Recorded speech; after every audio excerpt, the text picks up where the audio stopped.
اور جیسا کہ آج جو دن منایا جا رہا ہے اس کی مناسبت سے ہم نے شروع میں گفتگو بھی کی تھی، تو آج ورلڈ ریفیوجیز ڈے یعنی کہ جو پناہ گزین ہیں ان کا دن منایا جا رہا ہے، اور ان کی بہت ساری کیٹیگریز ہیں۔ کچھ لوگ اسائلم سیکر ہوتے ہیں، کچھ لوگ حالات و واقعات سے تنگ آ کر یا ان کے اوپر زندگی اتنی تنگ کر دی جاتی ہے وہ اپنا ملک چھوڑنے پر مجبور ہو جاتے ہیں، اور کچھ لوگ ایسے ہوتے ہیں جنہیں ہم آئی ڈی پیز کہتے ہیں، یعنی انٹرنلی ڈسپلیسڈ پرسن، یعنی کہ آپ کے وطن کے اندر آپ کے وطن کے اندر کسی علاقے میں اگر شورش ہو رہی ہو یا وہاں پہ آپریشنز ہو رہے ہیں یا جنگ زدہ ماحول ہو، کتنا ہم یہ سنتے تھے تو وہ آئی ڈی پی جو ہے وہ ایک علاقے سے دوسرے علاقے موو ہو جاتے ہیں، اور ظاہر ہے اپنا گھر بار چھوڑ کے کسی دوسرے علاقے میں جانا ویری چیلنجنگ، لیکن اگر اپنا ملک ہی چھوڑ کے جانا ہو تو پھر سوچیں، اور پھر آپ کو غیر قانونی طریقے سے، کیونکہ کسی بھی ملک کی نیشنلٹی آپ کو اتنی آسانی سے نہیں مل سکتی، اور دوسری بات صدف آپ یہ دیکھیں، اگر آپ بہتر مستقبل کے لیے جانا چاہتے ہیں، روزگار کے لیے جانا چاہتے ہیں، تو پھر لوگ وہ طریقہ کار استعمال کرتے ہیں جو ہم نے دیکھا کہ جس کو استعمال کرتے ہوئے لوگوں کے ساتھ کیا حادثہ پیش آیا۔ نہیں تو ہوتا ہی یہ سارے ایلیگل ہے نا، یہ جو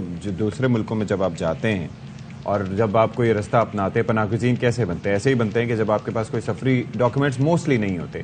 اچھا، آئی ڈی پیز کا ہمارے ناظرین نے ایک دفعہ ان کی میموری پھر ریفریش کر دیتے ہیں۔ سوات میں جب آپریشن ہوا اس کے بعد آپ نے سنا آئی ڈی پیز کا تذکرہ، جب وزیرستان میں نارتھ اور ساؤتھ جب بھی آپریشن ہوا، آپریشن راہ راست سے لے کے آپریشن رد الفساد سے لے کے اوور آل جو ہے آپریشن جو ہمارے ہاں ہوتے رہے، تو اس کے اندر ہم دیکھتے رہے کہ لوگ موو کرتے تھے ان علاقوں سے اور کسی دوسرے علاقے میں منتقل ہوتے تھے، تو وہ آئی ڈی پیز بہرحال کہلاتے تھے۔ دوسری بات یہ کہ افغانستان میں جو جنگ رہی تو Pakistan is the biggest host of refugees, تو ہم نے بہت سارے افغان پناہ گزینوں کو بھی ہوسٹ کیا ہوا ہے، ایک وقت میں یہ تعداد 3 ملین سے زیادہ تھی۔ آج کے دن کے منانے کا مقصد یہ نہیں ہے کہ پناہ گزین کون ہے کیا ہے، یہ ان کے حالات و واقعات پہ روشنی ڈالنے کا، تاکہ اس کو ہم ایک ہیومینیٹیرین پرسپیکٹو سے، انسانیت کی نگاہ سے انہیں دیکھ سکیں۔ تو جنگوں، تعصب، خانہ جنگی، امتیازی سلوک، چاہے وہ ریس سے متعلق ہو، ان کے ریلیجن سے، ان کے فیتھ سے متعلق ہو، دیگر آفات کے باعث لوگ اپنے گھروں کو چھوڑنے پر فیملیز کے ساتھ مجبور ہو جاتے ہیں۔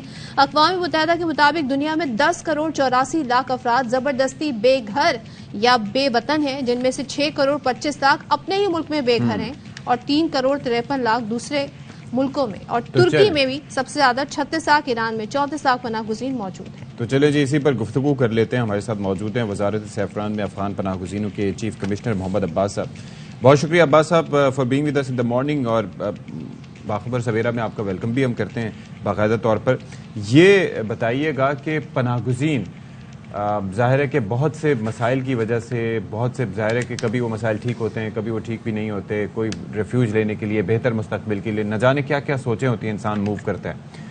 اس وقت سب سے پہلے ہم یہ بات کر لیتے ہیں کہ پاکستان کتنا افیکٹ ہے اس سے ہٹ کے، کہ دنیا میں یہ پناہ گزین آخر جہاں جاتے ہیں تو کیا سب جگہ ان کے سہانے خواب جو ہوتے ہیں، جو خواب لے کے جاتے ہیں، وہ پورے ہو جاتے ہیں، یا جس جگہ سے موو ہوتے ہیں اس کے بعد ان کی حالت ظاہر ٹھیک رہتی ہے؟ موسٹلی کوئی ڈیٹا اس حوالے سے موجود ہے؟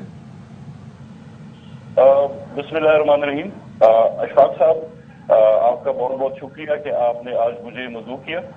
یہ ایک بہت ہی امپورٹنٹ اور سینسٹیو سبجیکٹ ہے، اسپیشلی فار پاکستان، بیکاز آپ کو پتا ہے کہ پچھلے 44 سال سے پاکستان جو ہے اس میں تقریباً کوئی 30 لاکھ تک افغان سٹیزنز مختلف کیٹیگریز کے یہاں پہ رہ رہے ہیں، اور آج ورلڈ ریفیوجی ڈے بھی ہے، اور جو ریسنٹلی وہاں پہ یہ بوٹ کیپسائز ہوئی ہے جس میں پاکستانی کافی ہمارے فوت ہوئے ہیں، تو اس لیے یہ ٹاپک بہت امپورٹنٹ ہو گیا ہے۔ جب بھی آپ امیگریشن کرتے ہیں کسی دوسرے ملک میں وداؤٹ پراپر لاز اور without following the proper channels, تو پھر ڈیفینیٹلی آپ کے لیے مشکلات ہوتی ہیں، یہ بہت رسکی سفر ہوتا ہے، اور نارملی جب آپ جاتے ہیں اور آپ نے جس طرح کہا کہ جی سہانے خواب اور سبز باغ، تو ایسا کچھ نہیں ہوتا۔ وہاں پہ ان کی لائف بہت میزریبل ہوتی ہے۔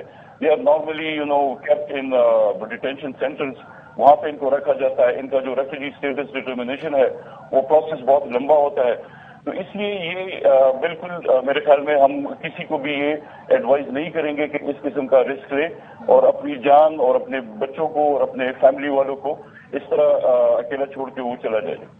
تو یہ ذرا بتائیے گا، اب ظاہر ہے یہ تو ایک الگ اسٹوری ہے کہ کچھ لوگ اس وجہ سے جاتے ہیں روزگار، بہتر مستقبل کے لیے، کچھ لوگ جیسے ہم نے انٹرنلی ڈسپلیسڈ پرسنز کے حوالے سے بات کی، ان کی حالت ظاہر بھی اچھی نہیں ہوتی، جہاں وہ جس کنٹری میں ہوتے ہیں وہ انہیں ایک بوجھ سمجھ رہے ہوتے ہیں، وہ سمجھ رہے ہوتے ہیں جی ہمارے اپنے ملک کے لوگوں کے وسائل، ان کے لیے وسائل کم ہے تو ہم انہیں کیا سرو کریں. لیکن اقوام متحدہ کی باقاعدہ اس حوالے سے کنونشنز، چارٹر موجود ہیں. آپ سمجھتے ہیں کہ اس صورتحال کو ان کے لیے بہتر کیا جا سکتا ہے اور کیا انٹرنیشنلی سپورٹ ہونی چاہیے ساری صورتحال میں؟ بالکل، آپ نے بالکل صحیح کہا. یہ دیکھیں جی، جو آئی ڈی پیز ہیں وہ تو ہر ایک ملک کا اپنا ایک مسئلہ ہوتا ہے. وہ انٹرنلی ڈسپلیسڈ ہوتے ہیں. ان کے لیے کسی بھی ملک پہ اگر وسائل ہوں، قوانین ہوں، تو وہ بالکل ان کی لائف میں تھوڑی سی جو ڈیورنگ ڈسپلیسمنٹ تھوڑی بہت کمفرٹ ہم دے سکتے ہیں.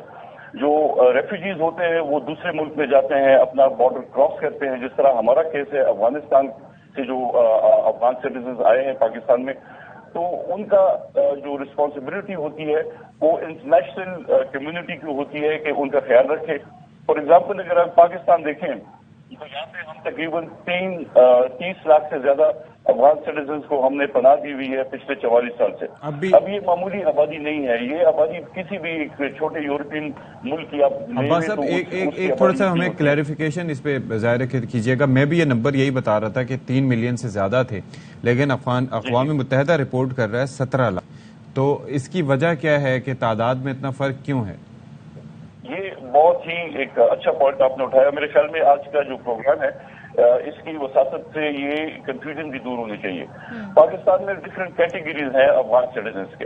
اس میں ایک کیٹیگری وہ ہے جو کہ آپ نے بتایا 14 لاکھ ہیں، جن کو U N H C R نے پروف آف رجسٹریشن کارڈ دیا ہوتا ہے، POR کارڈ. تو ان کی تعداد جو ہے وہ 14 لاکھ ہے. لیکن اس کے علاوہ ہم نے انڈاکومنٹڈ افغانس بھی ہمارے پاس بہت ہوتے ہیں. ہم نے 2016 میں کچھ انڈاکومنٹڈ افغانس کو ڈاکومنٹ کیا تھا جن کی تعداد تقریباً 8 لاکھ تھی. اس کے باوجود بھی ابھی 2 کیٹیگری سے ہو گئی نا. ACC کارڈ 8 لاکھ، 1.4 ملین آپ کے پیور کارڈ ہولڈرز ہو گئے. اس کے علاوہ آپ کی 3rd کیٹیگری ہے انڈاکومنٹڈ، وہ بھی تقریباً رفلی 1 ملین تک ہیں اس وقت پاکستان میں. ڈاکومنٹ کرنے کے باوجود بھی کافی لوگ ہمارے پاس انڈاکومنٹڈ ابھی بھی ہے. 4تھی کیٹیگری ہم اس کو مائیگرنٹس ان ٹرانزٹ کہتے ہیں. وہ مائیگرنٹس جو ریجیم چینج کے بعد پاکستان میں آئے ہیں، جو پیسے والے ہیں، Pakistan as a transit country. As a transit country they are interested to settle somewhere else, کسی 3rd کنٹری میں. لیکن ان کا بھی 1.5 سال سے پاکستان میں اسٹے ہے.